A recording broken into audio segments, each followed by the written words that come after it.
embossing. Okay. So make sure you move back to the hard side of the embossing mat. So using the Pergolina B pencils, they're blendable pencils. In the set, there is the A pencils as well, which are water-soluble pencils.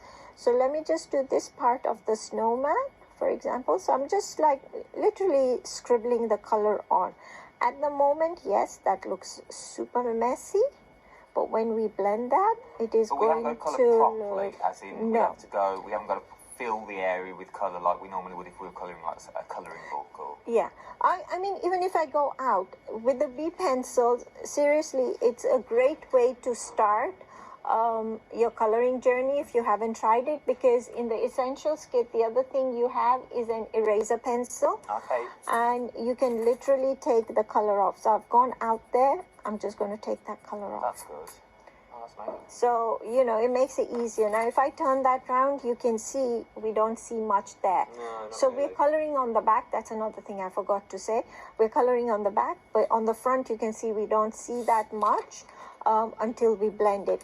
But, you know, the other thing you can do is, for example, if I was to color part of this, but I want the stripes to have different colors. So, and I know I want orange. This is a nice sort of like light orangey yellow, but I want a brighter orange. So then take your red and put it over the top. And that will give you a different shade, for example. So let's blend that. So here's my dorso oil on the spot on sponge. I've already put blue on, a blue nib on my, in my tool, blending, words are gone out. You're doing fine. Gone.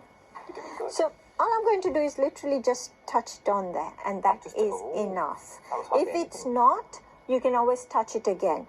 If you get too much oil on your nib, it will just take all the color off. Okay. Which is not a problem, because if it takes the color off, you scribble some more color on and you blend again. You see, with this blending now, it gets rid of those scratchy lines. It's getting rid of all those little scratchy lines and making it look like a watercolour. Yeah, so I won't do this bit just so I can show you the difference between the area I have blended. So this is where I have blended the color, and this bit I have not blended yet. And you can see how the color starts popping. So for example, if I wanted to have maybe darker over just under the head there, I can put some more color and I can blend.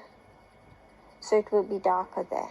And I've still got enough oil on my nib, so I don't need to put some more oil.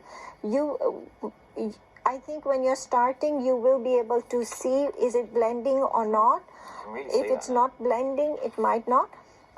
Okay, so I think maybe it's not as dark as I would like it. And I'm just trying to show you that anything, let's go with the red.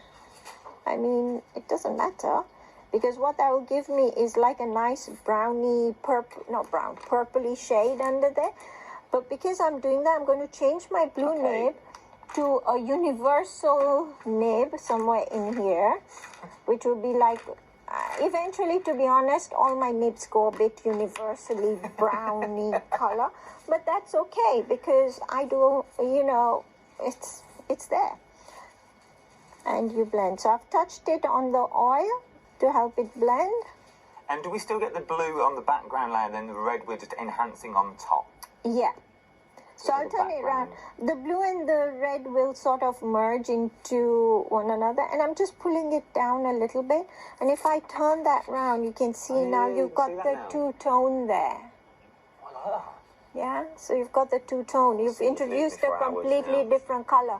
So, for example, in the B pencils, the purple is sort of a nice lilac-y purple. But if you wanted sort of a deeper purple, you can now start mixing and matching those colors. So, you know, for example, here with the red and the... Just so you're aware, we have 4.5 minutes. Okay, cool. It's okay. We're good. We're good.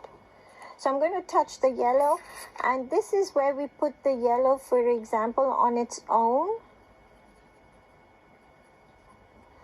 But then this one I wanted sort of a deeper color, and we had put the red over the top of the yellow, and as soon as I blend that, you will suddenly have not suddenly, I mean, you'll have the two tones happening. But you can see that, and you couldn't see it earlier before we blended it. There's nothing Yeah. was on it. Now it pops. I love this. Yeah. So, and you know, like I said, for example, if I got color outside, say I got color out there, that's a bit extreme. I mean, you're not going to get color quite that much very out there. But just to show you, if you did, you know, you take your eraser pencil and you erase that off. I mean, when you use your eraser pencil, you know, like my oil was still wet. At home, I would let that oil evaporate. So don't do what I just did. It will take it off, Let the oil dry first. it will be easier to take the color off. Once the oil has gone, it's easier to, and there you go, you've erased the color. So it's a great way to start your coloring journey, the Pergolina B pencils that are in the set. There's 16 colors, but once again, when you start mixing those colors, you have so many The Pergolinas are at the bottom of the screen at the moment. Remember, you get the water-soluble ones, and then you get the 6 the pencils that you're going to get in there as well. They're not basic pencils as well. I'm not a fan of this word basic, because nothing in this is basic. They're all essentials. Everything that you are using, it's an essential. And it's something that's it's then going to enhance where you go.